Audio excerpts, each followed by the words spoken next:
The sheriff's office in Columbia County is left shaken after one of their deputies was killed, another hospitalized during a traffic stop that ended in gunfire.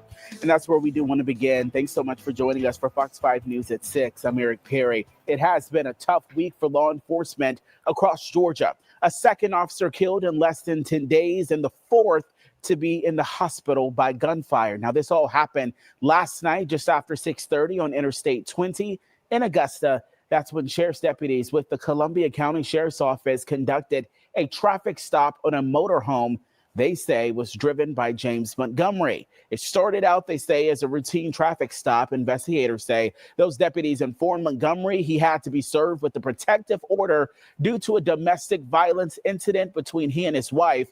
We're told he seemed to be okay with that. The deputies turned their backs to walk back to their cruisers to get the paperwork, and that's when they say things turned deadly. As two of the deputies turned to walk away from the motorhome to go back to their patrol vehicle, Mr. Montgomery produced a 9mm AR pistol that he had converted into a fully automatic weapon. And he fired on 3 deputies from the sheriff's office. All right, Deputy Brandon Sykes was killed. A second deputy, Gavin White, was shot in the face. Thankfully, he's alive, but he is in critical condition. We're told he's in surgery on his nasal and facial cavities. They say he's able to communicate and use his movement of his hands and feet. That's the good news here. When it comes to Montgomery, he was believed to still be inside that motorhome. We're working to get more information, but we can tell you there was a pipe bomb believed to be inside of that RV or that motorhome. They're working to learn more, but they do say that suspect is dead. Of course, we'll continue to follow this. We'll have the latest when you join us tonight starting. All right. Peace and blessings. Peace and blessings. All praises due to the Most High.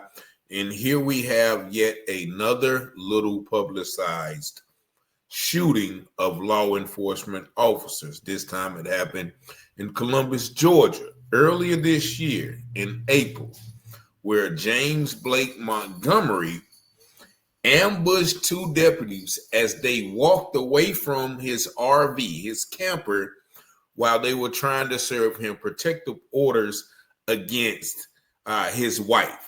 Now, he was living in this camper. Him and his wife had some problems, and she had actually warned police that, look, this guy is dangerous. He has bombs. He said, if the police come, I'm killing you, I'm killing them, all of those things, right? So I'm going to show you another video about the police giving more information about what happened, but also I'm going to give you more details on the past of this guy who they say was making bombs as a child. And of course, they don't show you his picture, but I'm going to show you his picture right after this video. This video was used in fair use for literary and commentary purposes. Just watch. These are the 2 deputies from Saturday's deadly traffic stop. Deputy Brandon Skies was killed and Deputy Gavin White was injured when suspect James Blake Montgomery shot them. Now, we do have new details, including what led up to that deadly shooting. Your Sydney Hood has the latest. A different site over I-20 just 24 hours ago. Blue lights lit up this area near exit 194. All that is clear now. But what happened here is forever on the minds of those who travel through here. The noise never stops. The mourning will never end. Many will never forget what happened, and many will never stop questioning why it happened. This all started during a traffic stop. As deputies approached the vehicle and spoke with the driver, Mr. Montgomery, he was cooperative, non-threatening. They informed him that they had a protective order, a temporary protective order for a domestic violence case between him and his wife, and that they needed to serve him with that protective order. Sheriff Whittle says Montgomery was cooperative at first. As 2 of the deputies turned to walk away from the motorhome to go back to their patrol vehicle, Mr. Montgomery produced a 9mm AR pistol that he had converted into a fully automatic weapon. And he fired on 3 deputies from the sheriff's office, striking 2 of them. One was Deputy Brandon Sykes, who was killed on scene. He is survived by his wife, Amber, who is also an employee here of the sheriff's office. And it's going to be a difficult time from the sheriff's office. The other deputy, Gavin White, survived and faces a long road of recovery. We're going to get through this. We just ask that everyone keep us in their thoughts and prayers. Numerous agencies assisted Columbia County for hours as deputies searched the motorhome. Once we determined that Mr. Montgomery was deceased inside the motorhome, we could see items in the motorhome by way of the drones and the robot that resembled bomb material. And it was in fact that. Mr. Montgomery had pipe bombs and other paraphernalia in the motorhome, one of which was rigged with a remote switch inside the motorhome. Sheriff Whittle says the GBI, Richmond County, and SLED bomb squads had to carefully get inside the motorhome. We found several more handguns, numerous magazines for that fully automatic AR that had been converted to fully auto. After an hours-long search, lasting well into the night and early morning, deputies are now left mourning one of their own, and a community is coming together to honor those that put their lives on the line to protect. In Columbia County, Sydney Hood, on your side. And thank you for that, Sydney. We're going to give you another look at those deputies. Brandon Sykes had been with the Columbia County Sheriff's Office since 2018, serving on the crime suppression team. His wife also works at the Sheriff's Office. His autopsy will be today. The second deputy, Gavin White, who was injured during the shooting, has a long road to recovery, but Sheriff Whittle says that he is upbeat and strong. Whittle says as the suspect was firing at the officers, Deputy Andrew Brown was able to drag White's body to a patrol car and rush him to the hospital, likely saving his life.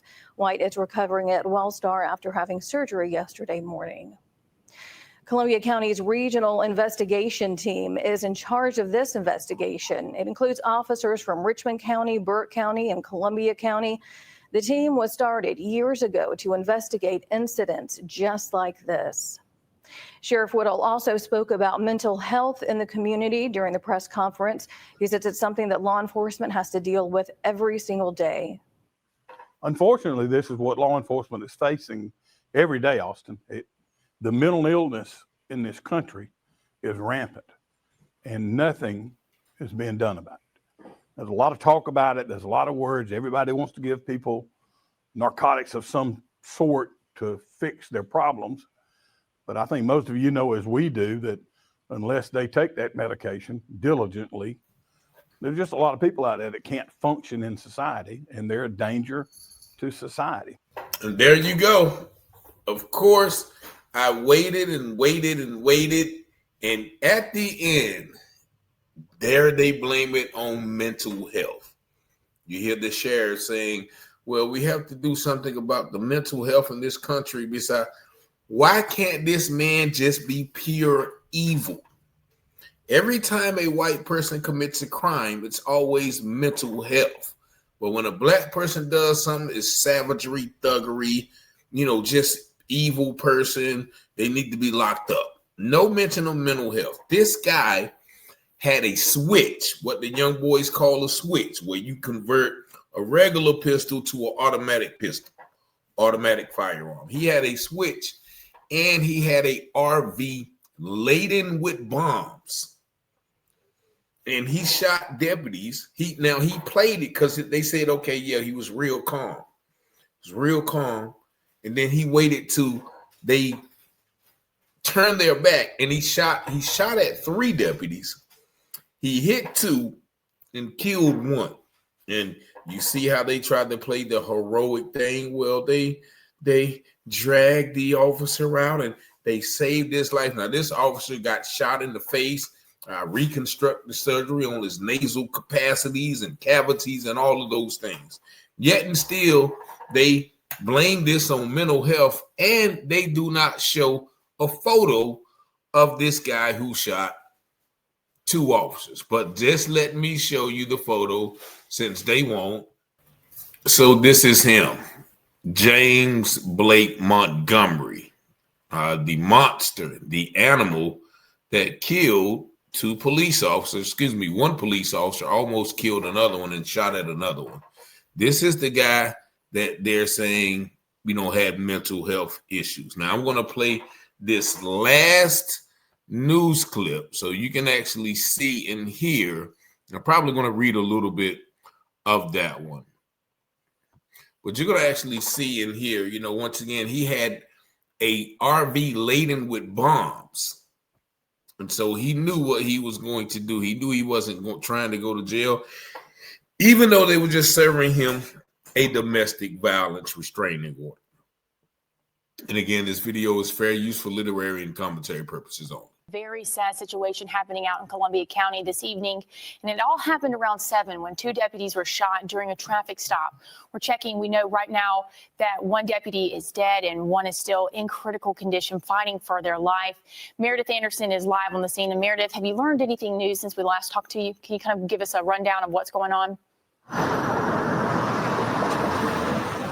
Hallie, I want to draw your attention to the still very active investigation that is going on behind me. We've been told the suspect is no longer a threat, but we're really not sure if the RV is a threat or not. I'm going to step out of the way because just a few minutes ago, when Sydney was giving her traffic update, you heard that explosion. As soon as she was off the air, there was another one not too long ago.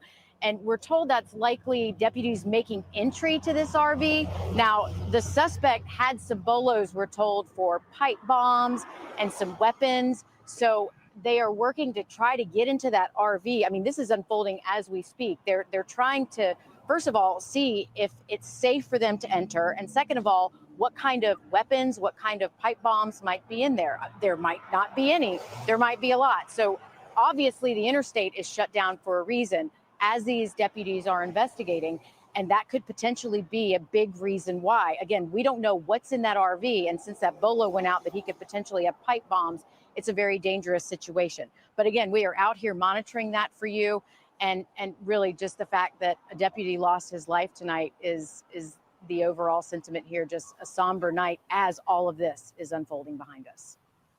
Just a sad, sad Saturday night. We just want to give our thoughts and our prayers to all of our men who protect us each and every day, men and women. All right. So there you see, once again, 3 videos about this horrific crime. As the lady said, a crime that took the life of those who protect us, both men and women, and all of the sadness and somberness, but not one photo of this guy, the white guy who did it.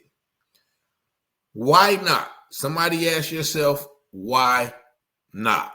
And a further look at that article goes to show how, his wife had warned police officers about his danger, saying that he had built bombs as a child.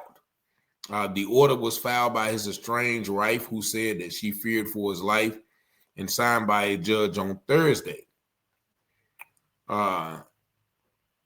Deputies had already been warned in an internal memo that Montgomery was mentally unstable, of course, and suspected of converted guns to fully automatic operation and building pipe bombs. The pipe bombs were in a new pursuit.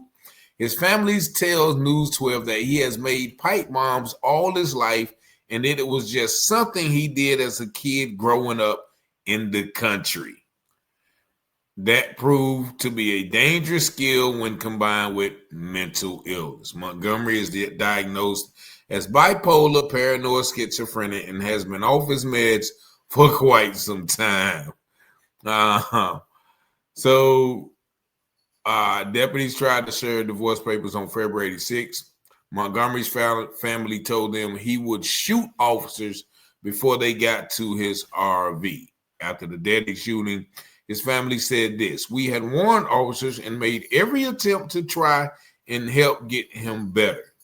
He and his wife had been living apart for up to a year, and he'd been staying in the RV. Authorities said he was moving from place to place, and he'd been recently at Elijah Creek State Park. On April 15th, his estranged wife reported to deputies that she had been unable to have divorce papers served because he was living in a camper at an unknown location. Miss Montgomery stated that Mr. Montgomery has mental issues and she feels like he can become violent towards her or others, deputies wrote in an incident report. Ms. Montgomery stated that she is going to retain an attorney and looking to get a protective order. He has threatened that if police ever show up on our doorstep, what makes me think I would still be around? What makes me think he would allow me to stay on this earth?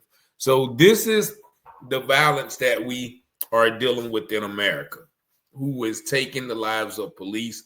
A person, a kid, admittedly by his families, allowed to build pipe bombs in the country. Like, what do you expect to happen? People are, once again, that culture, people are going to use those weapons, those skills to eventually destroy life.